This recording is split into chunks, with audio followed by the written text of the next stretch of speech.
wis rusak ya rusak sih kan ditandake beres kan kamu nggak ingin tahu. Jadi pokoknya terima dadi wis gitu aja kan. Oke, bismillah. Kita mulai dari Brahman. Yang sudah ngerti Islam sedikit banyak akan lebih gampang menyerap Hinduisme. Makanya itu yang minggu lalu saya sebut passing over. Kadang-kadang milik kita itu bisa dipahami lebih jelas pakai kacamata orang lain. Perhatikan ya, kadang-kadang orang yang bisa komentari kamu cakep apa-apa, enggak, itu kan di luar, bukan di dalam. Orang yang nggak kenal sama sekali kamu, begitu lihat kamu, wah cakep sekali, itu biasanya lebih jujur daripada teman-teman dekatmu, saudara-saudaramu, apalagi bapak ibumu. Ya kan? Nah, jadi kita sekali lagi passing over untuk dengan kacamata yang berbeda lihat ajaran kita mungkin lebih mencerahkan. Itu yang dilakukan oleh orang-orang seperti Hussein Nasr, Fritz Swan, dan kawan-kawan. Termasuk di konsep Brahman. Ya kan?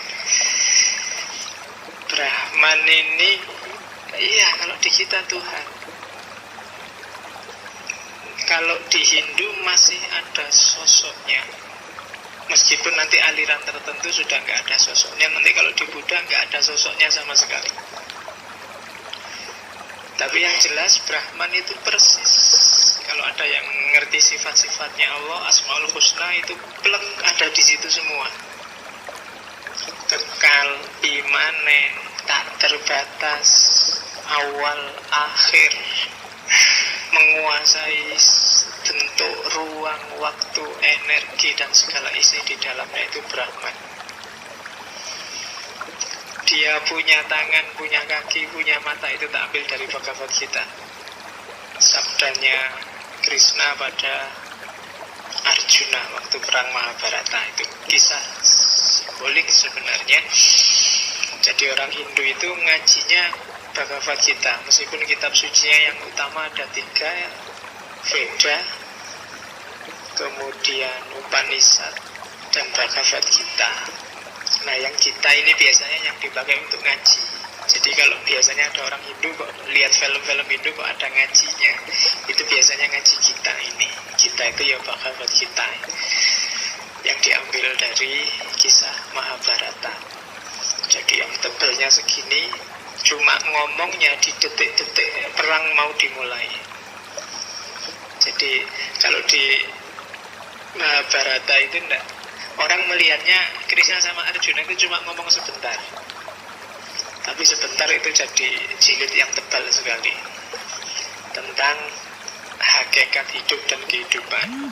Nanti mungkin next time kita ketemulah dengan Bhagavad Gita sedikit untuk ngomong tentang filsafat perangnya. Karena tren baru hari ini yang bisa menyaingi filsafat perangnya Sun Tzu itu Bhagavad Gita, termasuk filsafat bisnis. Hari ini banyak orang bisnis yang lebih suka pakai Gita daripada pakai Sun Tzu. Nanti kita lihat ada istimewanya apa. Brahman tidak perlu saya jelaskan satu-satu. Intinya kayak katanya Otto di fenomenologi, Rudolf Otto, bahwa dia adalah sesuatu yang misterium, tremendum, et fascinatum. Misterius, menggentarkan, bikin takut, tapi sekaligus mempesona. Khas ya. Sesuatu yang misterius, jadi susah sekali dipahami, tapi menggentarkan, bikin orang takut sekaligus gentar, itu kan akan merasa kecil di depannya, tapi sekaligus mempesona. Mempesona itu kan berarti kamu ingin mendekat. Oh, itu kan kontradiksi luar biasa. Dipahami susah, bikin kamu gentar, tapi kamu jatuh cinta, terpesona, dan ingin mendekat. Itu Brahman, itu Allah, itu Roh Kudus kalau di Kristen. Itu Buddha kalau minggu depan kita ngomong Buddhisme. Jadi sesuatu yang dideskripsikan nggak bisa. Mysterium tremendum fascinatum itu kan manifestasi batin kita ketika kita berhadapan dengan itu.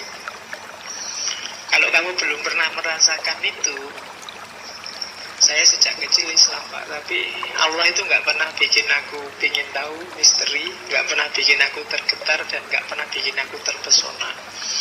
Yang saya pahami, Allah itu bikin saya capek karena nyuruh sholat, nyuruh puasa, nyuruh haji. Nah, berarti kamu belum kenal dia. Dan itu nanti yang diserang habis-habisan oleh Hinduisme. Keberagamaan model tidak sadar. Itu sebenarnya kita alami tiap hari. Kita lahir nggak sadar, kita hidup juga nggak sadar, kita ngapain aja nggak sadar, nggak tahu tujuannya apa hidup. Itu nanti yang dikritik habis-habisan oleh Hinduisme.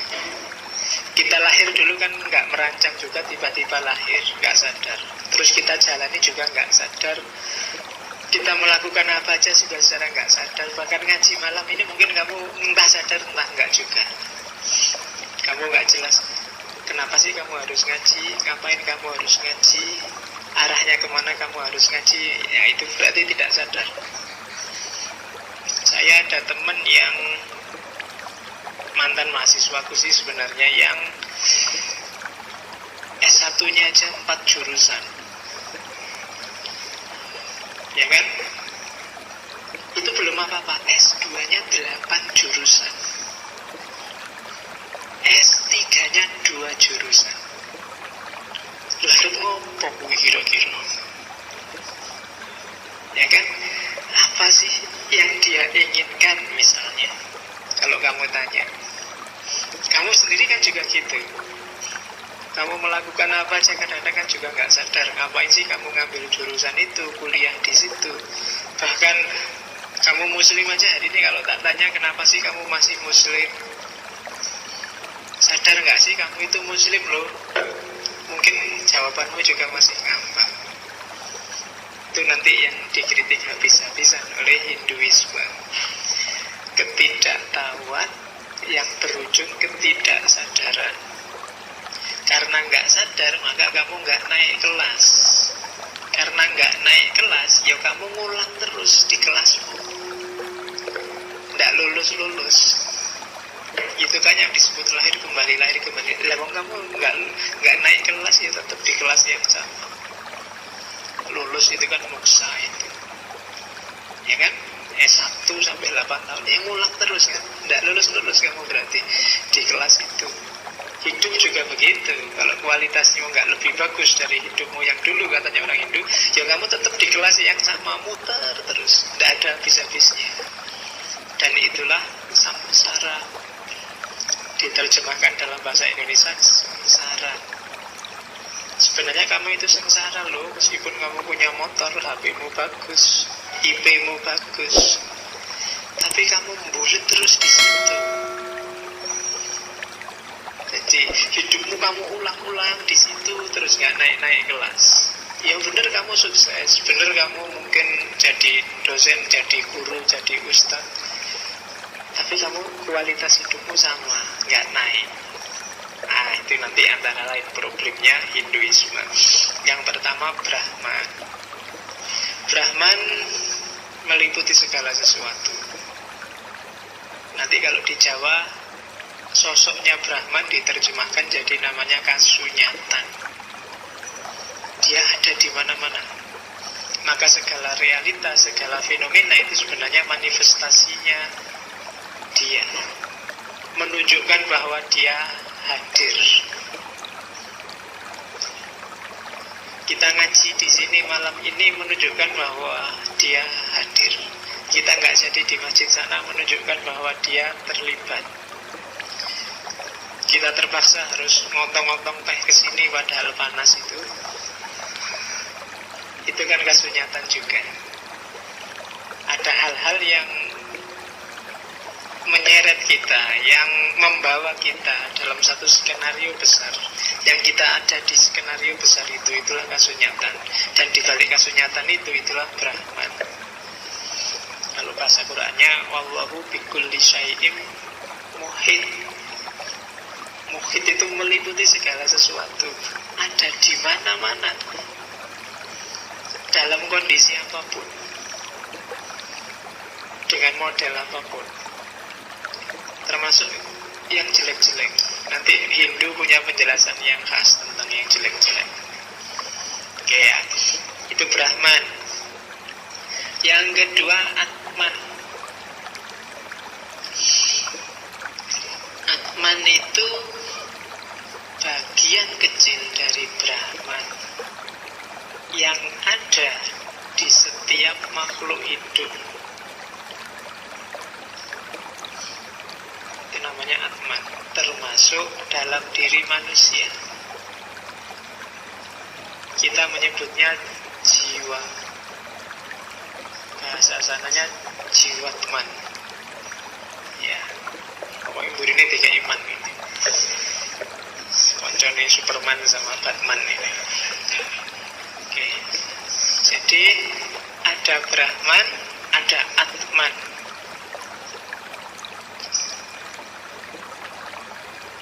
Lawannya Atman itu fisik. Jadi tubuh kita ini hardware-nya, software-nya itu Atman. Mata fisik ini kalau nggak ada Atman, dia tidak akan bisa melihat. Yang bisa melihat karena dia punya daya jiwa, namanya daya melihat. Daya melihat itu tidak sama dan sebangun dengan mata. Orang meninggal itu mungkin matanya masih bisa dipakai loh, kalau dipindah ke orang yang masih hidup misalnya dicangkokkan. Bahkan jantung aja bisa dicangkokkan. Kalau orang yang sudah meninggal jantungnya dicangkokkan, karena dia memang benda. Cuma dia tidak punya daya apa-apa. Yang punya daya adalah kalau Atman masih ada di situ, maka mata punya daya melihat, telinga punya daya mendengar, hidung punya daya mencium apa membau. Kalau hidung punya daya membau, mulut punya daya mulut daya apa? Lidah punya daya mengecap. Lidahnya tetap sama, tapi kalau Atmannya pergi ya lidahnya nggak bisa apa-apa. Dikasih sate pun dia nggak senang, nggak ketawa-ketawa. Wong sudah nggak bisa apa-apa, sudah mati rasa, ditinggalkan oleh Atman. Oke, jadi gampang-gampangannya itu. Gambarannya seperti matahari dan cahayanya. Jadi Brahman itu mataharinya, Atman itu cahayanya.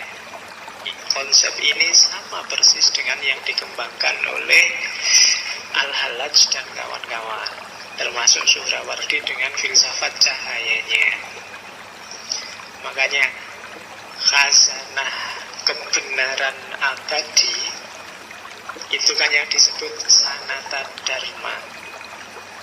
Sanata dharma ini kebenaran abadi, kebenaran rohania, kebenaran spiritual yang ada sejak zaman, kalau kita menyebutnya sejak zaman Nabi Adam sampai besok hari kiamat. Itulah kebenaran abadi. Dan kebenaran abadi itu nanti antara lain yang diwarisi oleh para filosof besar, para tokoh-tokoh, termasuk dari Hinduisme, dan kalau di Islam diwarisi antara lain katanya seperti Suhrawardi dan kawan-kawan. Itu nanti yang oleh Syekh Hussein Nasir disebut Saintya Sakra, pengetahuan suci. Nah, sayangnya pengetahuan suci ini disekulerkan, dimaterialkan oleh Barat, sehingga jadi rusak. Padahal nanti kalau kalian jelajahi khazanah itu, tokoh-tokoh di kelompok ini bilang dulu sudah pernah orang menguasai sains sakra ini secara utuh menyeluruh termasuk dalam urusan materi, tapi terus mereka nyeleweng ke arah materi saja sehingga peradabannya hancur. Itu yang terjadi dengan peradaban-peradaban besar Sumeria, Babilonia, dan juga Atlantis yang hilang. Dan gaya itu sekarang diulangi lagi oleh orang-orang modern. Jadi kehilangan khazanah.